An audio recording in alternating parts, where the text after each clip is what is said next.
요한복음 4장 46절부터 54절입니다.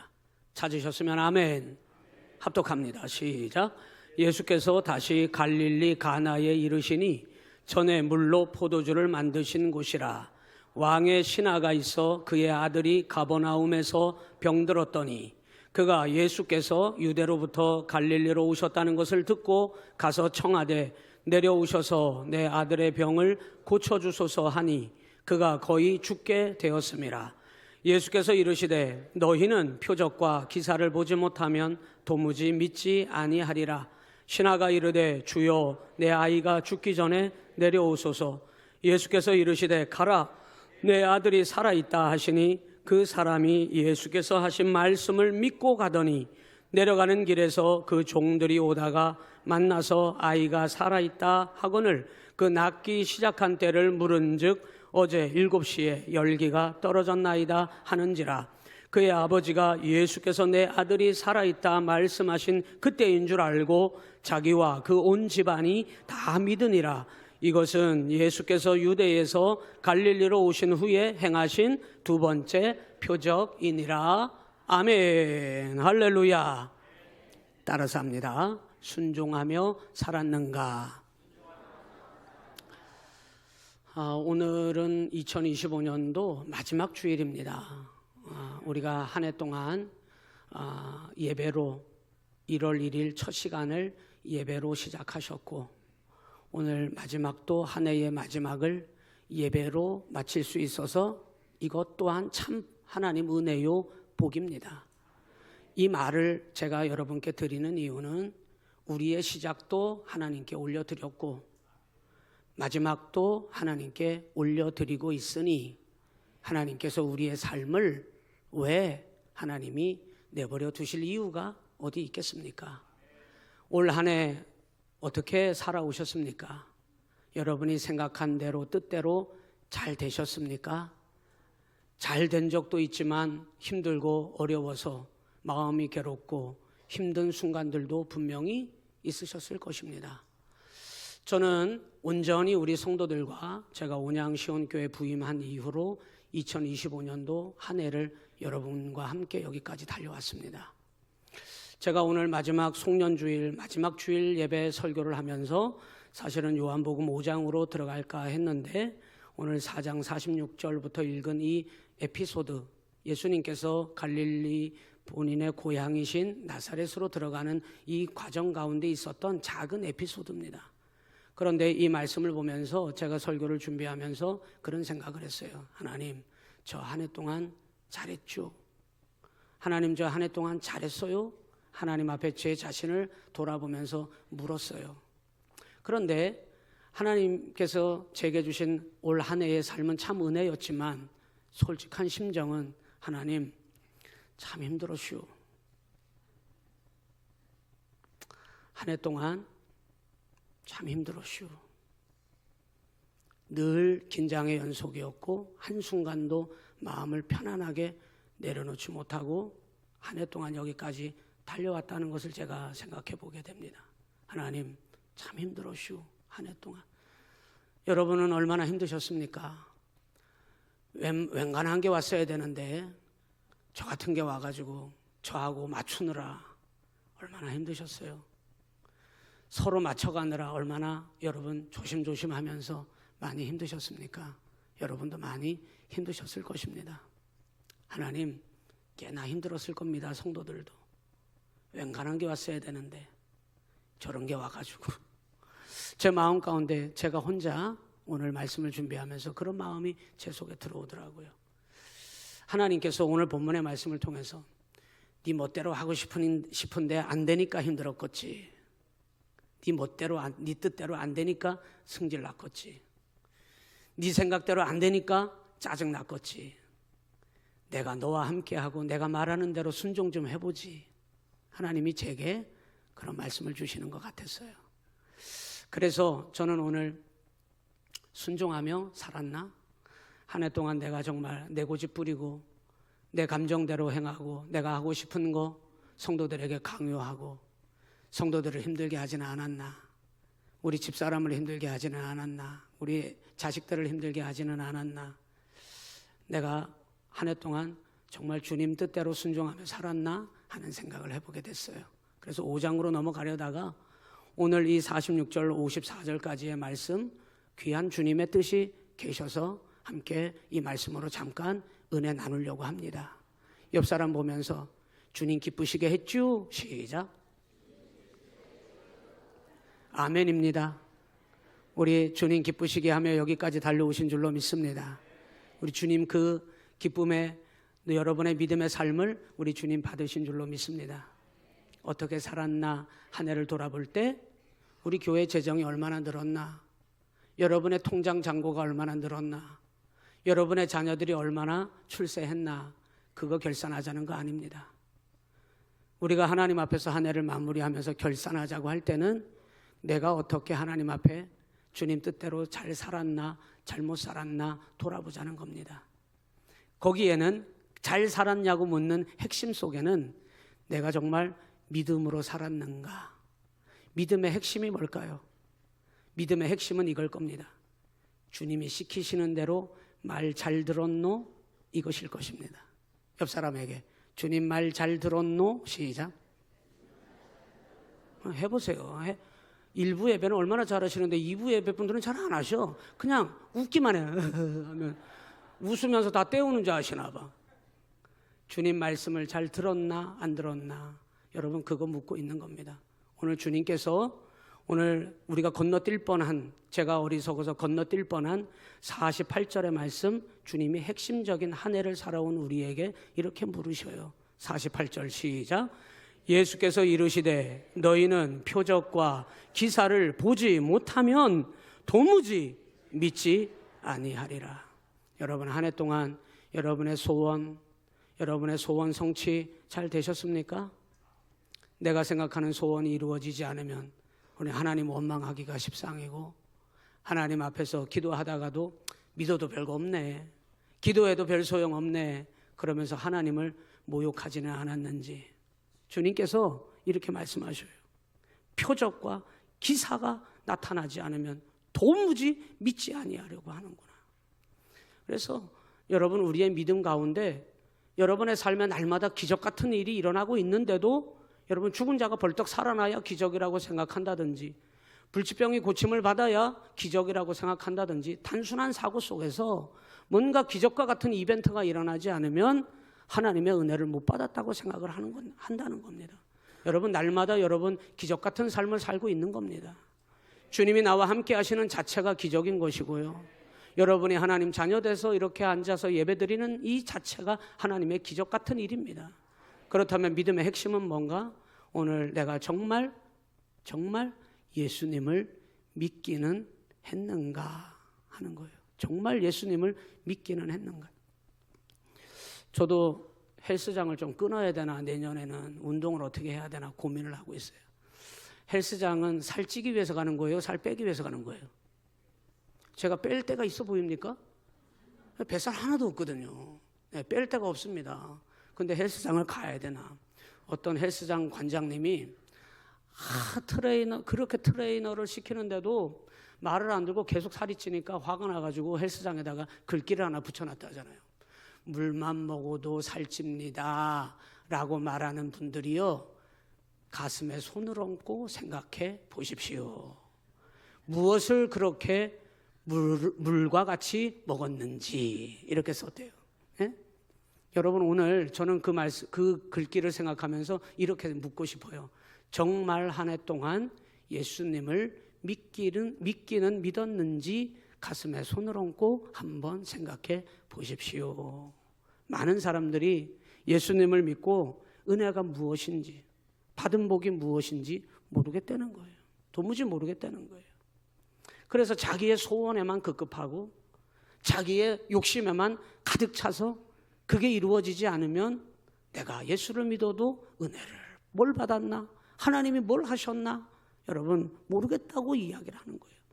양심에 손을 얹고 우리 스스로에게 물어보십시다. 내가 진짜 예수님을 믿기는 했는가? 예수님을 내가 정말 믿었다는 말은 무슨 뜻이냐면 다른 거 아닙니다. 예수님이 나의 주님으로 인정했는가 하는 겁니다. 여러분, 예수님을 여러분이 정말 믿고 한 해를 살았다면 예수님을 주님이라고 고백했을 것입니다. 예수님은 나의 구주이십니다. 예수님은 우리의 주님이십니다. 그렇다면 여러분, 마태복음 5장 44절, 너희 원수를 사랑하며 너희를 핍박하는 자를 위하여 기도하라. 무엇을 먹을까, 무엇을 마실까, 무엇을 입을까 염려하지 말라. 너희는 먼저 그의 나라와 그의 의를 구하라. 아무든지 자기를 부인하고 자기 십자가를 지고 나를 쫓을 것이니라. 한 알의 밀이 땅에 떨어져 죽으면 많은 열매를 맺느니라. 아멘이십니까? 예, 아멘이 됩니까? 예수님이 정말 나의 주님으로 믿고 한 해를 살았다면 여러분, 이 말씀에 우리는 진정으로 아멘 해야 합니다. 만일 알기는 알지만 이 말씀대로 원수도 사랑하라, 기도하라, 무엇을 먹을까 마실까를 염려하지 말라 했는데 끊임없이 염려했고, 끊임없이 불평했고, 끊임없이 시기했고, 끊임없이 다른 사람을 여러분이 상처 줬다면, 원수도 용서하지 못하고 여러분 옆에 있는 사람조차도 용서가 되지 않았다면, 알기는 알았지만 우리는 주님의 말씀에 순종하지 않은 것입니다.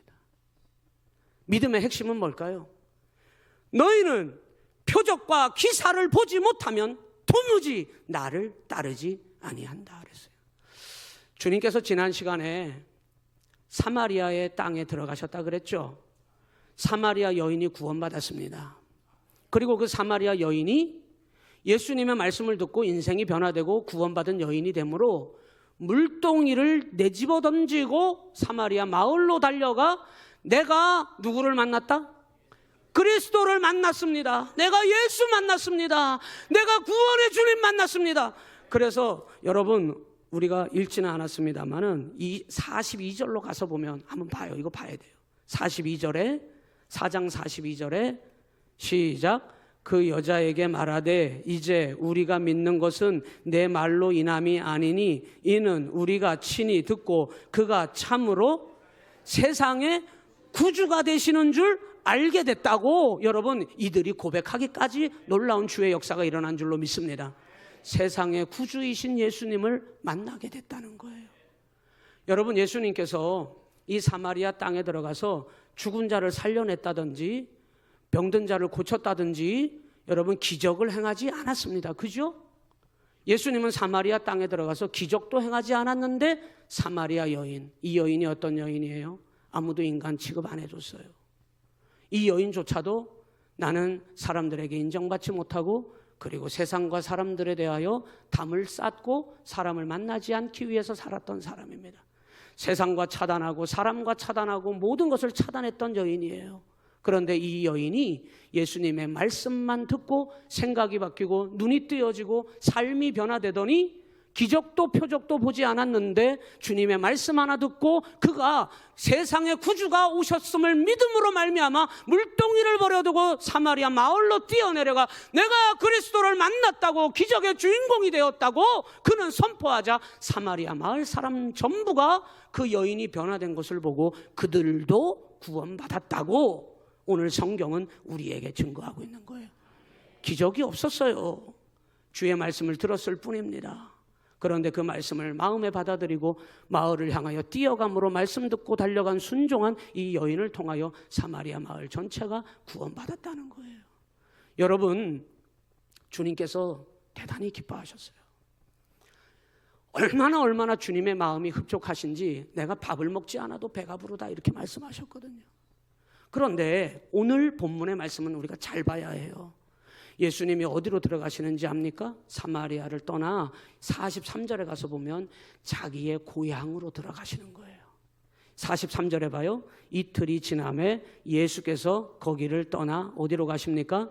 갈릴리로 가시는데 44절에 친히 증언하시기를 선지자는 고향에서는 높임을 받지 못한다, 이런 말씀을 갑자기 하셔요.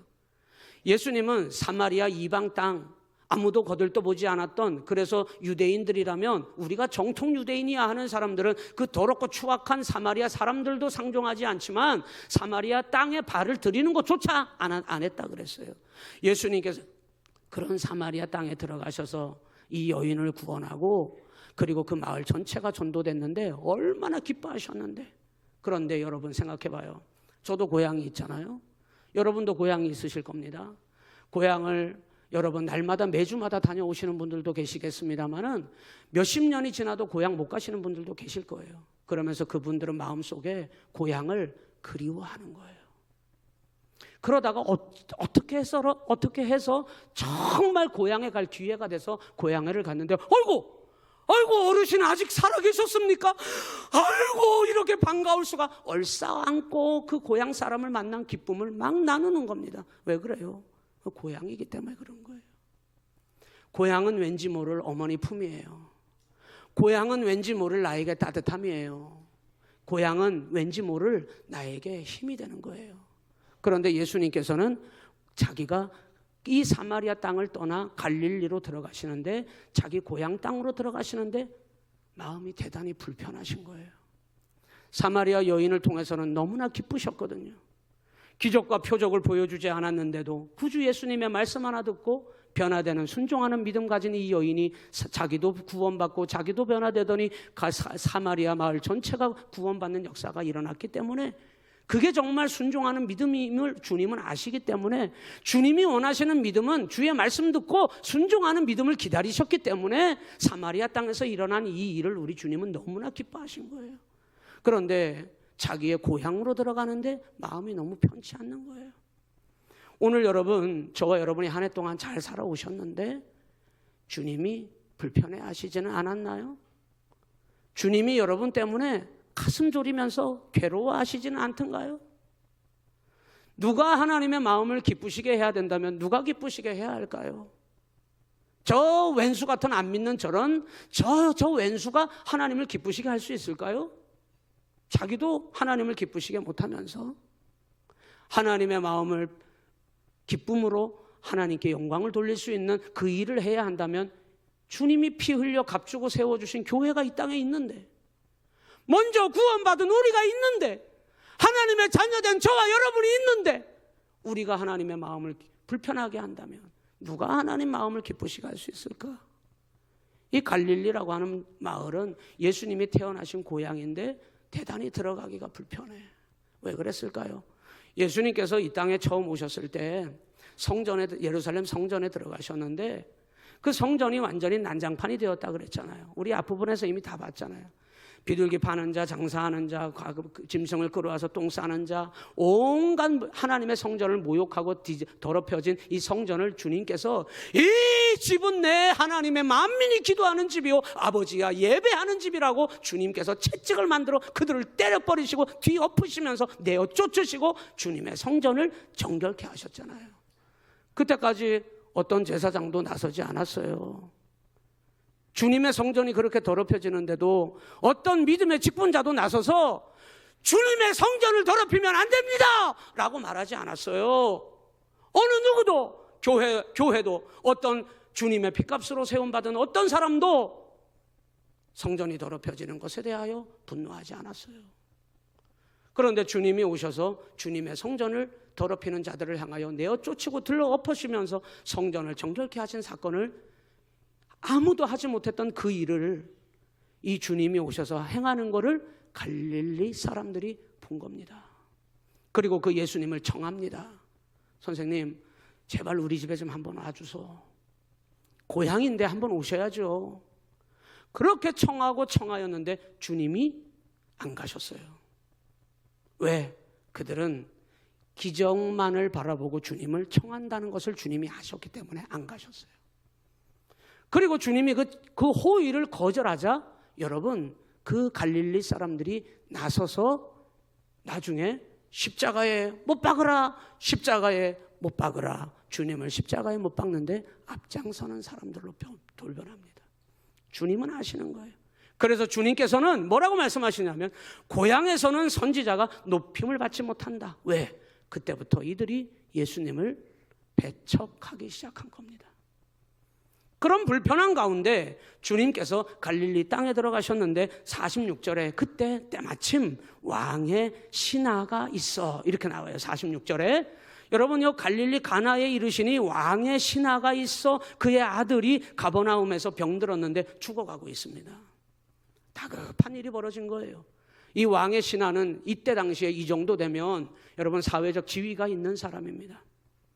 예수님을 굳이 찾아가지 않아도 사람을 보내서 청하여 오라고 할 수 있습니다. 그런데 얼마나 다급했는지 이 왕의 신하가 자기 아들이 죽어가고 있으니 이 갈릴리 가나까지, 여러분, 그가 내려왔는데 가버나움에서 거기까지는 34km가 돼요.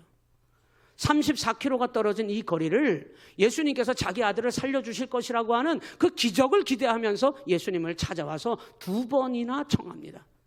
우리 집에 가버나움까지 내려오셔서 청하여 이르되 내 아들의 병을 고쳐주소서. 47절에 그렇게 얘기하잖아요. 2번씩이나 청합니다. 여러분, 예수님께서는 이 왕의 신하의 아들의 청함을 듣고 뭐라고 말씀하셨냐면 탄식하십니다. 여러분, 탄식하셔요.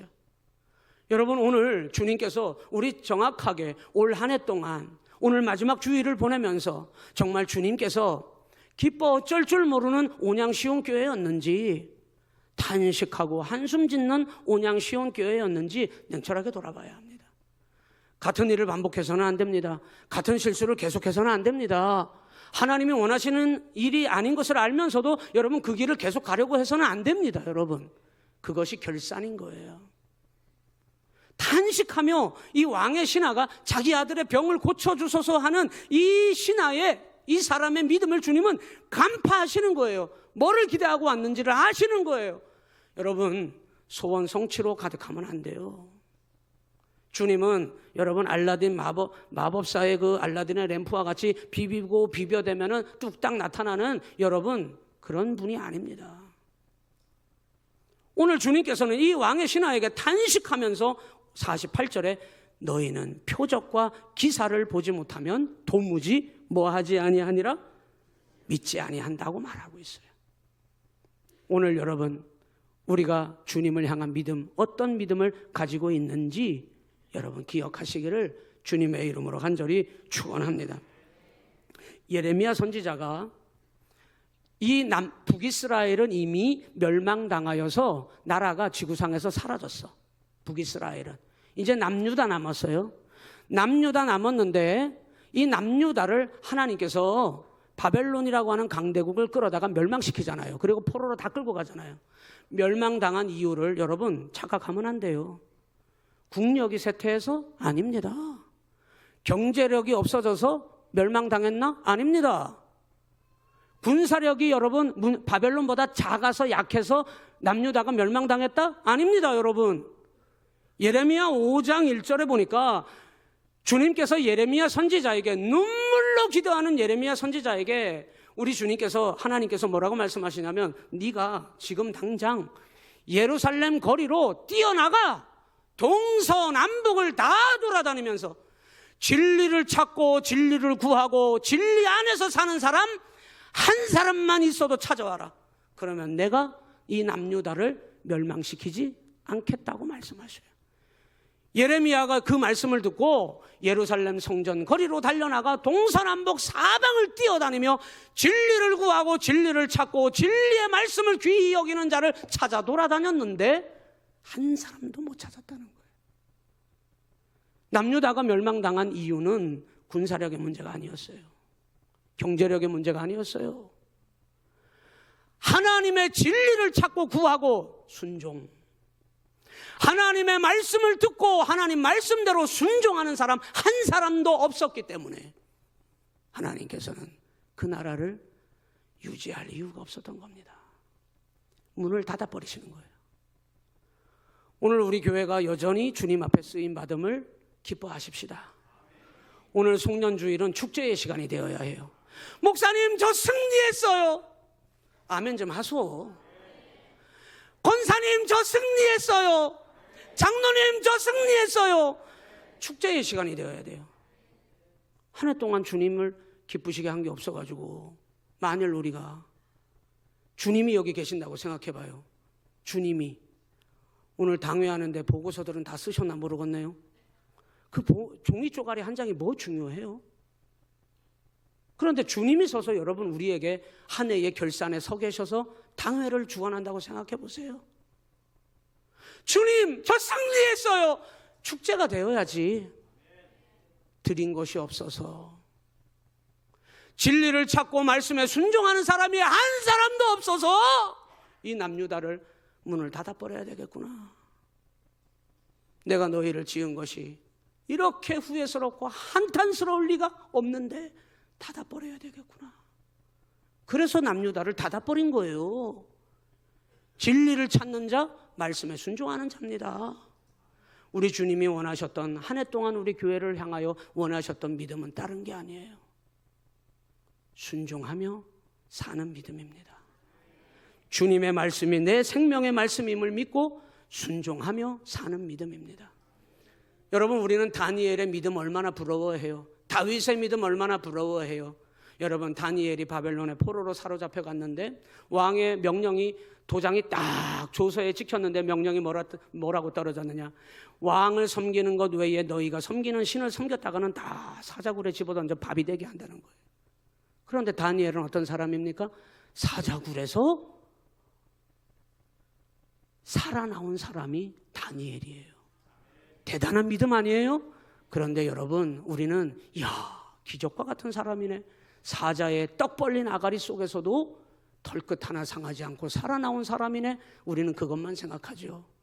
다니엘은 여러분, 목숨을 걸고 주의 말씀이 내 삶에 그 바벨론 왕의 명령보다 더 중요한 것임을 믿고 말씀을 따랐어요. 말씀에 순종했어요. 그는 늘 행하던 대로 예루살렘 동편 성전을 향하여 그는 늘 행하던 대로 기도하고 말씀으로 그는 하나님의 말씀 앞에서 순종함으로 여러분, 그는 목숨을 걸고 사자굴에 들어간 믿음인 거예요. 그 순종이 먼저지 기적이 먼저가 아닙니다. 여러분, 오늘 여러분 이 믿음이 우리에게 있다면 우리는 복받은 자입니다.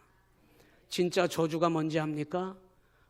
올 한 해 동안 돈 떨어진 거, 그게 저주가 아니에요. 건강에 문제 생긴 거, 그게 저주가 아닙니다. 진짜 저주는 뭐냐? 하나님의 말씀을 듣고도 믿어지지 않는 거예요. 하나님이 믿어지지 않는 삶을 사는 것이 그 인생의 진짜 그게 저주인 거예요. 오늘 여러분, 하나님의 말씀이 들려져서 믿어져서 나 말씀 따라 사는 사람이야, 나 하나님 말씀대로 사는 사람이야 라고 여러분이 고백되어진다면 여러분은 축복의 인생입니다. 사랑하는 성도 여러분, 올 한 해 어떻게 사셨습니까? 순종만 하며 사셨습니까? 오늘 이 시간이 그것을 결산하고 점검하고 새롭게 하는 시간 되셔서 2026년도 하나님께서 새해를 우리에게 또 허락하실 텐데 더 주님의 뜻에 합당하게 순종하겠다고 결단하는 저와 여러분 되시기를 주님의 이름으로 간절히 축원합니다. 왕의 신하와 같이 혹시 지금도 여전히 절박한 심정을 가진 분들이 계십니까? 주님이 말씀하실 겁니다. 두려워하지 마라, 놀라지 마라, 나를 믿기만 해라. 그 말씀 믿고 순종하십시오. 그러면 가라, 네 아들이 살아있다. 여러분, 기적만 바라본 사람은 이게 너무 어려운 거예요. 눈앞에서 고쳐진 게 보여야 되는데, 눈앞에서 내 소원이 성취된 게 보여야 되는데, 그런데 말씀으로 순종한 것이 믿음이 된 사람은 믿고 가는 겁니다. 믿고 가는 거예요. 여러분, 올 한 해 하나님 믿고 여기까지 오셨죠? 내년에도 하나님 말씀만 믿고 가십시다. 하나님이 책임져 주시고 영광 받아 주실 것을 믿고 함께 믿음으로 승리하는 저와 여러분 되시기를 주님의 이름으로 간절히 축원합니다. 기도합니다. 하나님 아버지, 하나님 앞에 설 때가 온다는 사실을 기억하고 우리가 걸어온 길이 실패의 길, 돌짝밭 같은 길, 고난의 길이라도 순종할 수 있었던 것이야말로 감사한 일이라고 하나님 앞에 고백하게 하여 주시옵소서. 하나님의 말씀이 믿어져서 날마다 말씀에 순종함으로 주님의 거룩한 은혜를 따라 살아가는 우리 온양시온교회가 되게 하여 주시옵소서. 예수님 이름으로 기도하옵나이다. 아멘.